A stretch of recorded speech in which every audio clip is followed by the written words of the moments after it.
Chapter 15 probability page number 299 example 3। अब हमने अगले लेक्चर में जो बात की थी एग्जांपल 3 के ऊपर आपको लिख के दिया है बोल्ड लेटर में, the sum of probability of all complementary event of an experiment is 1।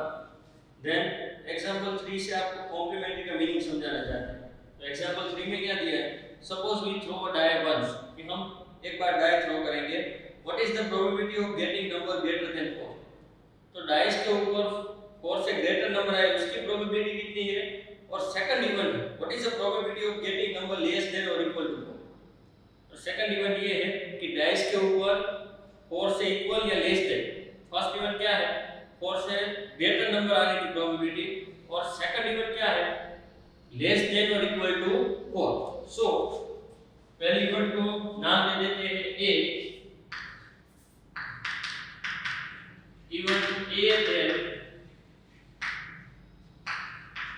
getting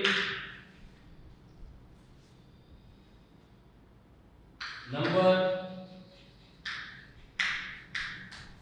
greater than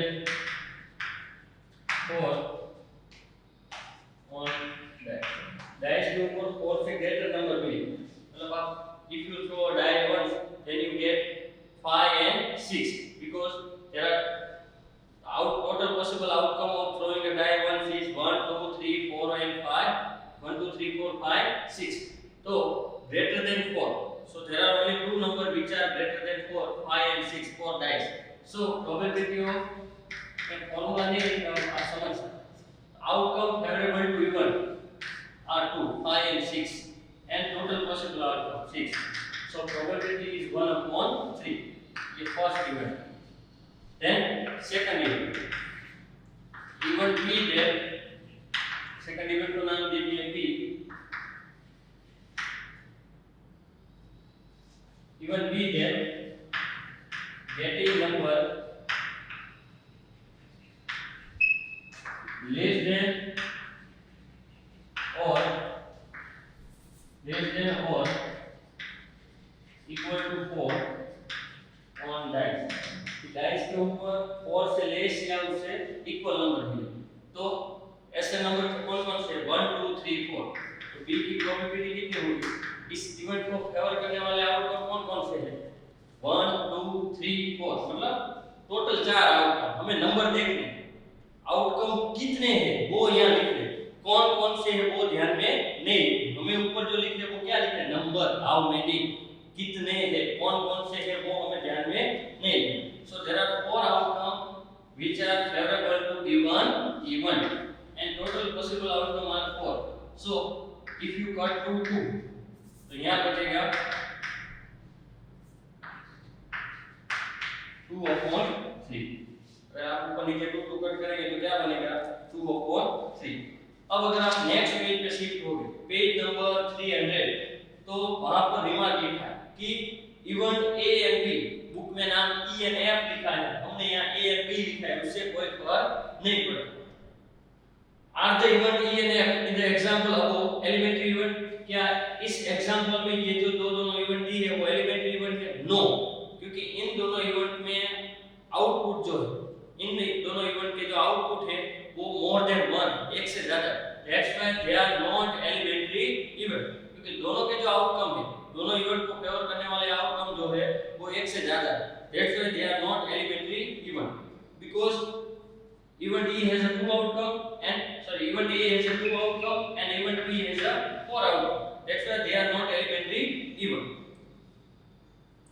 अब अगर आप दोनों इवेंट, इन दोनों इवेंट की प्रोबेबिलिटी का सम करो, probability of event A plus probability of event B, तो क्या आंसर है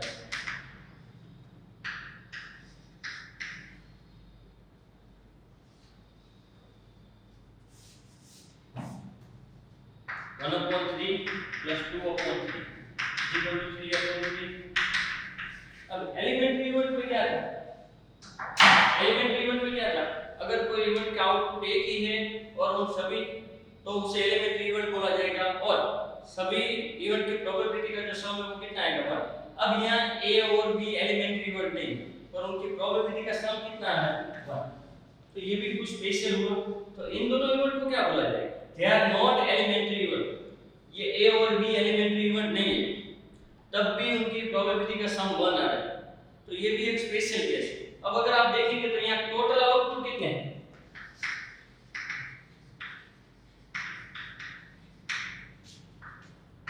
1 2 3 4 5 6 टोटल ये आउटपुट। अब इवेंट ए में कितने आउटकम आ रहे हैं, ये दोनों इवेंट ए में और इवेंट बी में।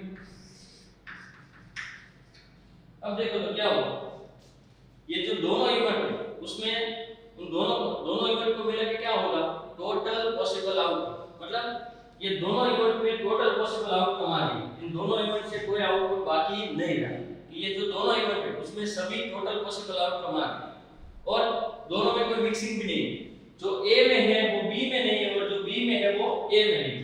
अगर आप यूनियन की लैंग्वेज से देखेंगे तो ए यूनियन बी, इन दोनों का यूनियन क्या होगा, टोटल पॉसिबल आउटपुट। और दूसरी बात, इन दोनों का इंटरसेक्शन क्या होगा, कहने का मतलब क्या है कि दोनों इवेंट को मिला के दोनों के जो आउटपुट है वो दोनों मिला के क्या हो जाता है, टोटल पॉसिबल आउटपुट, और दोनों में कोई आउटपुट कॉमन नहीं, मतलब जो ए में है वो बी में नहीं और जो बी में है वो ए में नहीं, दोनों में कोई भी आउटपुट कॉमन नहीं है। और दूसरी बात कि दोनों इवेंट के आउटपुट का टोटल क्या हो रहा है, टोटल पॉसिबल आउटकम, मतलब सभी आउटकम इन दोनों इवेंट में आ जाते हैं, सभी आउटकम इन दोनों इवेंट में आ जाते हैं, तो ऐसे इवेंट को क्या बोला जाएगा, so they are complementary event. तो ये दोनों इवेंट कैसी है, complementary event, A and B are complementary event, यही मेन है जो आपको समझना है कि A and B are complementary event. अगर आप सिंपल शब्दों में बोले, अगर कोई भी दो इवेंट की प्रोबेबिलिटी का सम 1 हो रहा है, if the sum of probability of two event, कोई भी दो इवेंट की प्रोबेबिलिटी का सम 1 है, then they are called complementary of each other. If the sum of, proper definition क्या है, if the sum of probability of two event is 1, दो event की प्रोबेबिलिटी का सम 1 होगा, then they are complementary event of each other, तब वो दोनों एक दूसरे की कॉम्प्लीमेंट्री इवेंट होगी।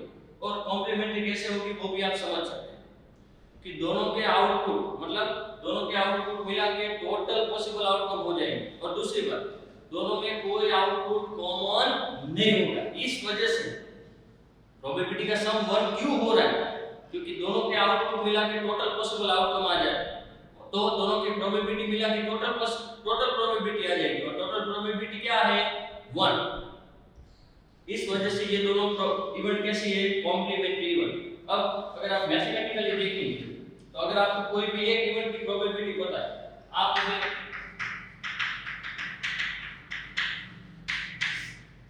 1 में से माइनस करेंगे तो दूसरे इवेंट की प्रोबेबिलिटी मिलेगी, क्यों, क्योंकि दोनों की प्रोबेबिलिटी का सम कितना है, 1।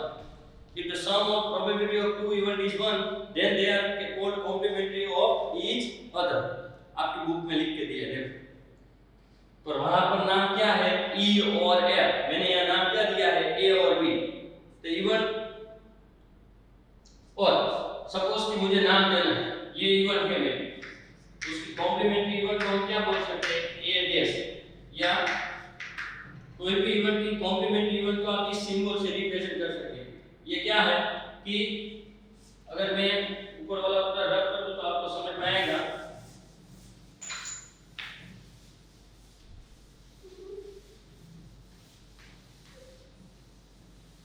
तो B जो है, इवेंट B जो है वो A की कॉम्प्लीमेंट्री, तो आप इस तरह से भी लिख सकते हैं, कॉम्प्लीमेंट्री ऑफ A। इसे क्या लिख दिया जाएगा, कॉम्प्लीमेंट्री ऑफ A। इन दोनों सिंबल से आप कोई भी इवेंट की कॉम्प्लीमेंट्री इवेंट को रिप्रेजेंट कर सकते हैं। और A को, A क्या है, because they are complementary of each other, इन दोनों में से कोई भी सिंबल से रिप्रेजेंट कर सकते हैं कि B जो है वो क्या है, कॉम्प्लीमेंट्री ऑफ A, और A जो है वो क्या है, कॉम्प्लीमेंट्री ऑफ B। तो कोई भी इवेंट जो है उसकी कॉम्प्लीमेंट्री के लिए कोई अलग नाम देने की जरूरत नहीं है, और उसे रीड भी कैसे किया जाएगा, कॉम्प्लीमेंट्री ऑफ इवेंट A। और ये भी कॉम्प्लीमेंट्री ऑफ E1 A। इस तरह से आप रीड कर सकते हैं, आप बुक में भी देख सकते हैं। तो E1 complementary of E1 D represent not E is called complementary of E1 A। मतलब A डैश जो है, ये बार जो है वो क्या दिखा रहा है, कॉम्प्लीमेंट्री ऑफ E1 A। तो ये मेन कांसेप्ट है। If the sum of probability of two E1 D is 1, then they are called complementary of each other। क्यों? क्योंकि जो इसमें होगा वो इसमें नहीं होगा, जो इसमें होगा वो इसमें नहीं होगा। आप अगर यूनियन से देखेंगे, सेट से देखेंगे तो आपको इजीली समझ में आ जाएगा कि दोनों मिला के टोटल हो जाएगा और दोनों में कोई चीज कॉमन नहीं होगी। That's why they are complementary of each other. अब जो हमें दिया है पेज नंबर 301, तो वहां हमें कार्ड्स के बारे में इंफॉर्मेशन नहीं है। ये मेन टॉपिक था कॉम्प्लीमेंट्री इवेंट। अगर आप ठीक से समझेंगे तो इसमें कोई ज्यादा प्रॉब्लम नहीं है। और कोई भी इवेंट की प्रोबेबिलिटी में से उसकी कॉम्प्लीमेंट्री इवेंट की प्रोबेबिलिटी फाइंड करनी है तो उसे 1 में से माइनस करना पड़ेगा। ये मेन कांसेप्ट। कोई भी इवेंट की प्रोबेबिलिटी में से उसकी कॉम्प्लीमेंट्री इवेंट की प्रोबेबिलिटी फाइंड करनी है तो उस प्रोबेबिलिटी को आपको 1 में से माइनस करना पड़ेगा। कॉम्प्लीमेंट्री इवेंट की प्रोबेबिलिटी क्या होगी, 1 माइनस प्रोबेबिलिटी ऑफ इवेंट, क्योंकि दोनों की प्रोबेबिलिटी का सम 1 होता है and they are called complementary of each other. They are called complementary of each other. जैसे था ना, आपको अगर याद हो तो जियोमेट्री में complementary angle, complementary event, complementary जो एक दूसरे को पूरा करता है। मतलब कॉम्प्लीमेंट्री मतलब एक दूसरे का पूरक, दोनों मिलके एक पूरा जो ऑब्जेक्ट है वो क्रिएट करता है। तो आपको सीधा आइडिया मिलेगा ये complementary word,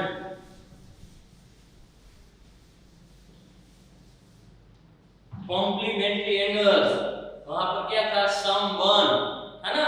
complementary events, if the sum of probability of two event is 1, then they are called complementary of each other। complementary angles, तो ये complementary मतलब दोनों मिलके इतना बनना। वहां पर क्या था, दोनों का सम 90, यहाँ पर क्या है, दोनों की प्रोबेबिलिटी का सम 1। तो इस तरह से आप देख सकते हैं कॉम्प्लीमेंट्री का मीनिंग ही देख लें। अब कार्ड्स के सम आएंगे। सो पत्ते जो आप खेलते हैं तो उसमें टोटल 52 कार्ड्स होते हैं। There are total 52 cards in a playing cards। कि टोटल कितने कार्ड्स होते हैं, जो प्लेइंग कार्ड का डेक होता है, deck of playing card, there are total 52 cards and there are 4 types of card in 52। they are divided into 4 types। तो 4 types आपको दिया है। फर्स्ट हार्ट, फर्स्ट वाला होगा स्पेड, बुक में दिया है पेज नंबर 301 पे, वो आप देख सकते हैं। तो 4 टाइप कौन कौन से हैं, एक स्पेड, सामने आप कलर भी देख सकते हैं, दूसरा है हार्ट, डायमंड एंड क्लब। अब इसमें से स्पेड और जो क्लब है वो ब्लैक कलर का है और हार्ट और डायमंड जो है वो रेड कलर का है। टोटल आप 4 पार्ट में डिवाइड कर सकते हैं। टोटल डेक ऑफ कार्ड मतलब जो पूरा कार्ड का पैक होता है, डेक होता है, उसमें टोटल 52 कार्ड या डिवाइडेड इनटू 4 टाइप्स। अब उसमें भी एक टाइप में कितने कार्ड्स आते हैं, 30। 30 में कैसे कि 2 से लेके 10 तक, then jack, queen, king and ace. तो ये एस से लेके 10 तक जो है वो नॉर्मल कार्ड, वो कैसे है, एस से लेके 10 तक जो है वो नॉर्मल कार्ड, एस 2 3 4 5 6 7 8 9 10। बाद में जैक, क्वीन और किंग। तो ये कोई भी टाइप में सभी में यही कार्ड होंगे। सब में 13 कार्ड्स होते हैं, एक कलर के 13 कार्ड्स होते हैं, सब में इसी तरह से होते हैं कि एस से लेके 10 तक, और जैक, क्वीन और किंग। और जैक, क्वीन और किंग ये तीनों अलग कार्ड हैं और उन्हें क्या बोला जाता है, फेस कार्ड। क्यों, क्योंकि उनके ऊपर वो फेस ड्रॉ होता है, वो कार्ड जो है वहां फेस ड्रॉ होता है, इसलिए इन तीनों को क्या बोला जाता है, फेस कार्ड। तो वो आप देख सकते हैं। तो एग्जांपल 4 आपको दिया है, वो आप इजीली सॉल्व कर सकते हैं। अब कुछ कोई नया कॉन्सेप्ट नहीं है, बाकी सब एग्जांपल आपको अपने आप सॉल्व करने हैं और होमवर्क में दिखाने हैं, इसमें कोई नया कॉन्सेप्ट नहीं है। बाकी एक्सरसाइज 15.1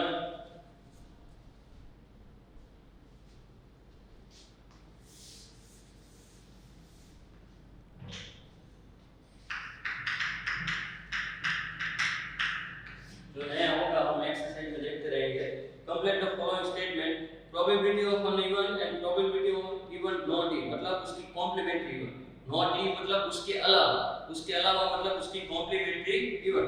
तो कोई भी इवेंट और उसकी कॉम्प्लीमेंट्री इवेंट की प्रोबेबिलिटी का सम कितना है 1। तो probability of an event that can not happen मतलब impossible event,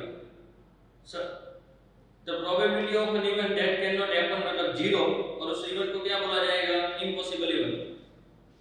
Blank 3 the probability of event that is certain to happen means sure और certain event, उसकी probability कितनी होगी 1 और उसे क्या बोला जाएगा sure या certain event।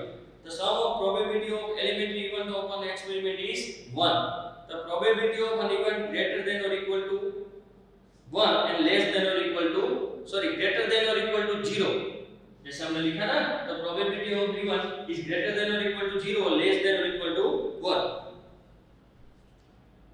Question number 2, which of the following experiment have equally likely outcome, और किस इवेंट के आउटकम जो इक्वली लाइकली मतलब उसके सभी इवेंट के जो चांसेस है उसकी जो पॉसिबिलिटी वो सेम है। तो वो सिचुएशन के हिसाब से होता है, ये जब हम कंबाइन साथ में होंगे तब चेक करेंगे, अभी यहाँ देखने की जरूरत नहीं। क्वेश्चन 3 भी बाद में देखेंगे, उसकी कोई जरूरत नहीं है, जो सम है वो अभी सॉल्व कर रहे हैं। Which of the following cannot be the probability of event? Question number 4 में 4 ऑप्शन दिए, उसमें से कौन सी इवेंट की probability can not be the probability of one event? तो ये नेगेटिव, क्योंकि हमारा रूल क्या है प्रोबेबिलिटी ग्रेटर देन और equal to 0 and less than और इक्वल टू 1, नेगेटिव में कभी नहीं आती। तो क्वेश्चन बी में जो आंसर है वो नेगेटिव है, इस वजह से वो पॉसिबल नहीं।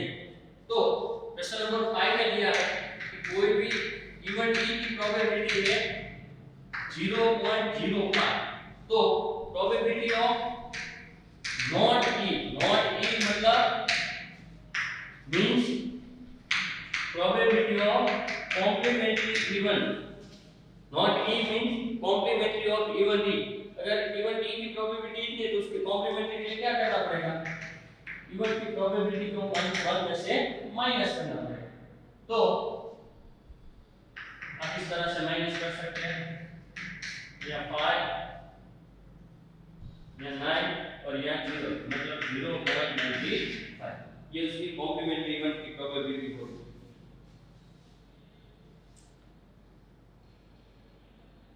क्वेश्चन नंबर 7, बाकी आपको होमवर्क में करने हैं, ये क्वेश्चन इंपॉर्टेंट है। Is it given that the group of 3 students the probability of 2 students not having the same birthday, 3 students का ग्रुप है, उसमें से it is given that the group of 3 students the probability of 2 students, उनमें से 2 students का birthday साथ में नहीं आता, 2 स्टूडेंट्स का बर्थडे साथ में नहीं आता, उसकी प्रोबेबिलिटी है 0.992। then what is the probability that 2 students have the same birthday? तो 2 स्टूडेंट्स का बर्थडे साथ में आता है, तो ये जो सेकंड इवेंट है वो क्या है फर्स्ट इवेंट की कॉम्प्लीमेंट्री इवेंट है, मतलब फर्स्ट इवेंट की probability find, first second event के लिए आप अगर 1 में से फर्स्ट इवेंट की प्रोबेबिलिटी माइनस कर देंगे, तो क्यों, बिकॉज़ दोनों इवेंट एक दूसरे की कॉम्प्लीमेंट्री इवेंट है, सेम बर्थडे आता है वो दिया है और सेम बर्थडे नहीं आएगा, उसकी प्रोबेबिलिटी फाइंड करें। तो अगर आप प्रैक्टिकली देखेंगे तो दोनों कॉम्प्लीमेंट्री इवेंट है, 1 में से सेम बर्थडे वाला माइनस कर देंगे तो not same birthday,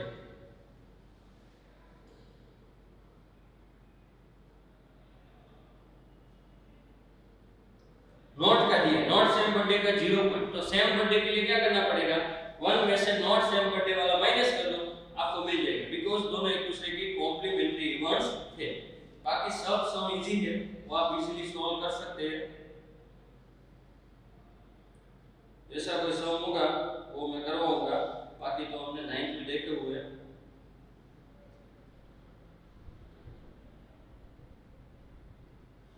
question number 14,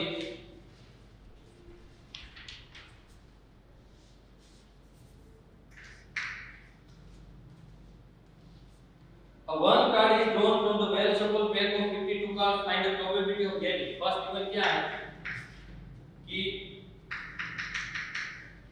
event A there getting a king of red color, कि पूरा वेल सफल पैक ऑफ 52 कार्ड अरेंज किया हुआ 52 कार्ड का एक पैक है, डेक है, उसमें से आपको कोई एक कार्ड खींचना है। हमने प्रोबेबिलिटी बताई आउट ऑफ 1, मतलब कोई भी एक्सपेरिमेंट जो सिर्फ वन टाइम ही करना है, कोई भी एक्सपेरिमेंट आपको सिर्फ वन टाइम करना है। 52 कार्ड्स का एक वेल सफल पैक है, उसमें कोई एक कार्ड खींचना है, उसमें से वो खींचा वो कार्ड जो है वो रेड कलर का किंग होगा, उसकी प्रोबेबिलिटी कितनी है। तो इस इवेंट को फेवर करने वाले रेड कलर के किंग कितने होते हैं, एक तो हार्ट्स का होता है और दूसरा स्पेड्स का। आप आगे देख सकते हैं, हमने कलर वाला देखा था ना कि उसमें रेड कलर वाले कौन कौन से कार्ड हो गए कि एक तो हार्ट्स है और दूसरा डायमंड, दोनों का एक होगा 2/52, मतलब 1/26, ये होगी इसकी प्रोबेबिलिटी। देन सेकंड है फेस कार्ड, इवन बी है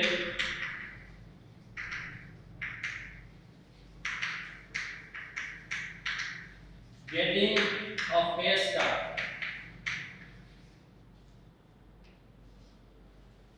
अगर आप जो भी पता खींचते हैं वो फेस कार्ड, उसकी प्रोबेबिलिटी कितनी है। तो पहले तो इस इवेंट को फेवर करने वाले आउटकम कितने, फेस कार्ड कितने, एक टाइप में 3 फेस कार्ड होते हैं, तो टोटल 4 टाइप में टोटल फेस कार्ड कितने होंगे 12/52। तो ये 3 4 जा, ये 13 4 जा, 4 का 3/30, ये हो गई उसकी probability. Then red face card, event C that वो सब आप लिख सकते हैं, probability of event C red face card, red colour के फेस कार्ड। तो रेड कलर के टाइप कौन कितने होते हैं 2, तो एक में 3, टोटल कितने आएंगे 6/52। तो आप इसमें 2 2 कट करेंगे तो 3/26, ये हो गई इसकी प्रोबेबिलिटी। देन फोर्थ दिया है, फोर्थ आपको दिया है the jack of heart, heart का जैक। तो ऐसा उसका नाम दे देंगे डी, वो आप ऐसे आपको इवेंट लिखनी है सब में, जैसे मैंने ये दोनों में लिखे ना, ऐसे नीचे भी सब में आपको इवेंट लिख देंगे, वो आप अपने आप लिख सकते हैं। जैक ऑफ हार्ट, हार्ट का जैक कितना होता है 1, मतलब 1/52, उसकी प्रोबेबिलिटी कितनी है 1/52। अब स्पेड मतलब एक टाइप का, तो स्पेड में कितने कार्ड आते हैं 30, उसकी प्रोबेबिलिटी कितनी होगी, ये ए बी सी डी आपको जो भी इवेंट का नाम देना है दे सकते हैं, 13/52, 13 4 है, क्योंकि टोटल 52 में से एक टाइप के कितने कार्ड होते हैं 30। क्वीन ऑफ डायमंड, डायमंड की क्वीन, तो वो कितनी होती है 1, उसके लिए क्या आएगा 1/52। इस तरह से आप सब प्रोबेबिलिटीज फाइंड कर सकते हैं।